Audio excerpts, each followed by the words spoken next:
everybody. Hello everybody. Hello. Welcome to our family tea time again. Today we're going to read a very interesting story about a pencil. Have you ever heard an interesting story about a pencil? The pencil. So now you have a few minutes to grab a drink or a treat, to find a comfy place to sit, to find your parents, and we'll see you just now. 1, 2, 3, go.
The Pencil by Alan Alberg, illustrated by Bruce Ingman. Once there was a pencil, a lonely little pencil, and nothing else. It lay there, which was nowhere in particular, for a long, long time. Then one day that little pencil made a move, shivered slightly, quivered somewhat, and began to draw. The pencil drew a boy. "What's my name?" said the boy. Banjo," said the pencil. "Good," said Banjo. "Draw me a dog." The pencil drew a dog. "Ruff, what's my name?" barked the dog. Bruce," said the pencil. "Ruff, excellent," said Bruce. "Draw me a cat." The pencil hesitated. "Please," said Bruce. So the pencil drew a cat named Mildred, and Bruce, of course, chased Mildred. And Banjo chased Bruce, round and round the house which the pencil drew, up and down the road which the pencil drew, and in and out of the park which the pencil drew. They ran around for a long, long time, getting hot and bothered, tired and grumpy, and hungry. "Draw me an apple," said Banjo. "Ruff, draw me a bone," barked Bruce. "Draw me a mouse," mewed Mildred. "No," said the pencil, "no mouse." "All right, cat food then," mewed Mildred. "Only then." "We can't eat this apple," yelled Banjo. "Bone," barked Bruce. "Cat food," mewed Mildred. "It's black and white." The pencil hesitated, frowned, looked thoughtful for a while, and drew a paintbrush. "What's my name?" said the paintbrush. Kitty," said the pencil. "Splendid," said Kitty. "How can I help?" After that, Kitty painted the apple and the bone and the cat food. She painted Banjo and Bruce, but not Mildred. Mildred was a black and white cat anyway. She painted the house and the road and the park. "What next?" cried the now cheerful and excited pencil. "Anything," yelled Kitty. She was excited too. "You draw it and I'll colour it." So they did.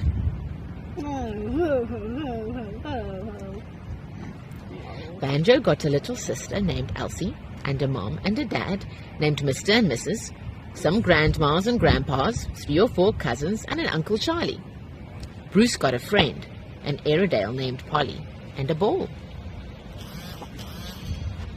"What's my name?" said the ball. "Don't be silly," said the pencil. The ball made a sad face. "All right then, Sebastian," said the pencil. Then, all of a sudden, trouble. Banjo kicked Sebastian oh, into the air and broke a window. Sebastian. The ball. Polly ran off with Bruce's bone. "What's my name?" said the bone. One of Mildred's kittens, which she had just asked for, got stuck up a tree, and everybody was grumpy and starting to complain. "This hat looks silly," said Mrs. "My ears are too big," said Mr. "I shouldn't be smoking a pipe," said a grandpa. "Get rid of these ridiculous sneakers," yelled Elsie. The pencil hesitated, frowned, looked worried for a while, quivered somewhat, and drew An eraser! an eraser. Uh-oh. After that, the eraser, as you might expect, rubbed things out, hats and ears and such. The pencil and the paintbrush drew and painted them again. Everybody was happy. Only then, more trouble. The eraser rubbed other things out. He was excited too. He rubbed the table out, and the chair out, and the rug out, and the front door out, and the house out. He rubbed the tree out, and the kitten, who was still up it, out, and the other kittens out, and the cousins and the grandmas and Uncle Charlie out, out, out. Yikes! He rubbed the road out, and the park out, and the sky out. He rubbed everything out, even Kitty the paintbrush, out. Now, once more, there was only the pencil, that lonely little pencil, and nothing else. The eraser kept on coming. The pencil drew a wall to stop him. The eraser rubbed it out. He drew a cage to keep him in. The eraser rubbed it out. He drew a river and some mountains with lions and tigers and bears. Oh my! The eraser rubbed them out. And then, when all seemed lost and there was absolutely no escape, that brave and clever little pencil quivered somewhat, shivered slightly, and drew another eraser. And what did these two erasers do? Their names were Ronald and Rodney, by the way. Yes, of course, as you will surely guess, they rubbed each other out. After that, of course, the pencil drew Banjo and Bruce, Mildred and the others all over again. And Kitty, he drew her as well, colored them in. He put the sun back in the sky, the house back on the road, the kitten back up the tree, the grass back in the park, and a picnic, a lovely brand new picnic out on the grass. The picnic lasted for a long, long time. Banjo played soccer with Sebastian, and his little cousins. Banjo's dad tried eating a boiled egg named Billy, but it ran off. A whole column of ants. "What are our names?" said the ants. Here at the bottom of the page you can see their names. Alice, Alvy, Abram, Amy, Araminta, Alberic, Algernon, Anastasia, Ada, and Alan. Oh, a whole column of ants came marching across the picnic cloth. Finally the sun went down. The eating and the games and the adventures stopped, and everybody and everything went home to bed. The pencil drew a moon in the sky and some darkening hills, and Kitty the paintbrush painted them. He drew a snug little box with a cozy lining, and Kitty painted that. She painted him too. The end. Thank you so much for joining us for our family tea time and reading time.